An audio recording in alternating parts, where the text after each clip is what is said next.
All right, guys, Monday, we are going to be testing open workout 17.5. So this is a super challenging workout for a lot of people, especially if we don't have double unders.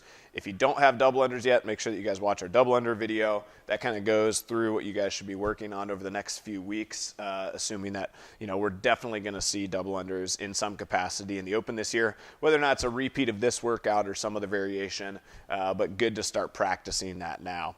Double unders are a great test of coordination and skill, and as we start to get fatigued, a lot of you guys who maybe have decent double unders are going to start to find this workout from rounds 5 on pretty challenging. So first thing, guys, we're going to be talking through 10 rounds and kind of how we want to pace this, all right?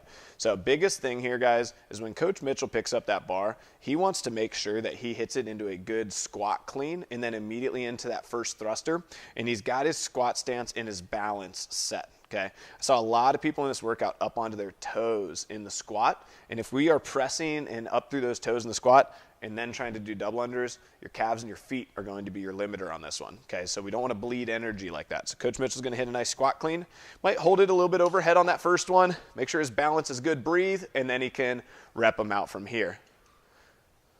Notice how he takes a second, breathes at the top of each rep. Good. All right, so he finishes his last one, sets it down, all right? Highly recommend with this one, guys, make sure that bar does not bounce away from you. This station that he has set up is optimal for this, nice and tight. We want to be able to take basically one step back or one pivot step and get right into our rope and then get right into our double unders. Okay, so a couple things with that thruster we want to focus on. Number 1, hit a good squat clean. Number 2, overhead on that first rep, make sure your feet are set and you've got good balance, and take a breath before you start to rep out. And number 3, with each rep, hit a good breath at the top. Even if you have to pause for just a second, there's not a lot of places that you can breathe in this workout. So take that second at the top of the reps to make sure that you have a good breath strategy. All right, guys, so Mitchell's going to show the transition here, okay? This is really important, and we're going to talk through a couple different variations for how fatigued you are. All right, when he finishes his last rep of his last thruster, he's going to make sure that that bar doesn't bounce on him, so he sets it down nice and calm. He's going to take a pivot step backwards, get down, and grab the rope right away. Now, if he's really fatigued, he's going to take a second right here and take a couple of calm, composing breaths, okay? If not, if we're in those early rounds, he's going to start into his double unders. Go ahead. And he's breathing. He's really focused on breathing and relaxing those arms. When he finishes his last rep, he's going to make sure that he preps the jump rope for that good transition next time, okay? That extra 1 second to make sure that it's good will save time, so make sure that you do that. We're not flipping the rope, throwing it, or tossing it, or anything like that. Set it up exactly how you want it to start the next round, and then he's immediately going to step in. Same thing. If we're not fatigued, I want you guys attacking that barbell, figuring out your balance at the top of the rep. If you are, get yourself set to the bar, deep breath, and then he's going to hit that nice squat clean thruster. Good, nice, go ahead, relax. Now, this is one of those ones, it is a trap, okay? If you guys have really good double unders, this one is trying to get you to take those first 2 or 3 rounds out in like a minute and a half, and you can do it, okay?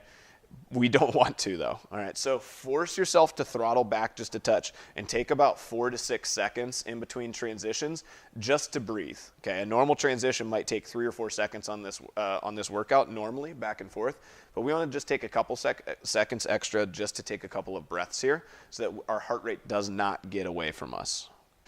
All right, guys, so last thing what we're going to talk about here is scaling, okay? So I know a lot of people won't be able to do double unders, right? And if that's the case, I'm going to recommend that you guys still do jump rope with this one, because what we want to test here is coordination under fatigue. Okay, so practicing single unders is still going to be a really good scale for this and still get at the purpose and intention of the workout.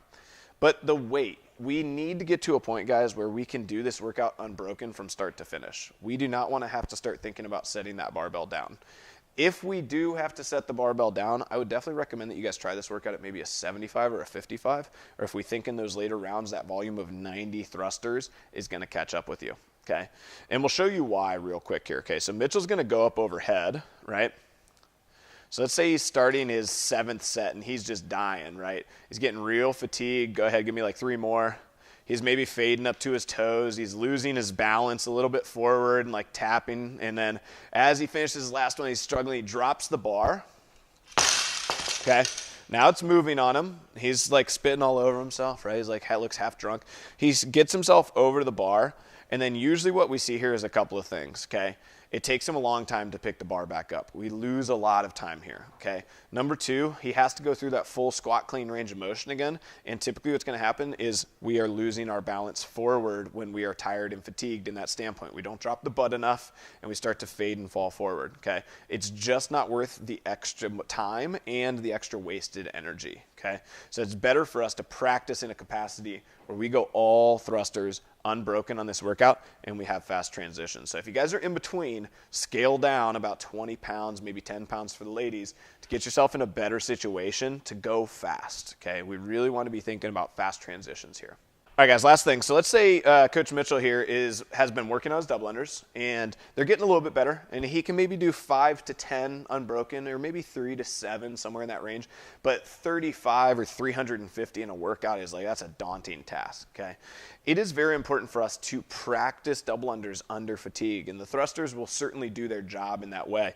So what I want him to think about here is he's going to try to pick the rope up, and he's going to give himself, he's got 2 sets. He's going to see how many he can get. Just do like 7 and 4 for me. Okay, so he does his first set. He's at 7. He's going to take a couple more breaths. He's going to try one more time, and he's going to go as many as he can. Good. All right, now he's at 11, okay? He's going to finish out the rest of the way to 35 with single unders. So he's going to do 24 single unders, okay?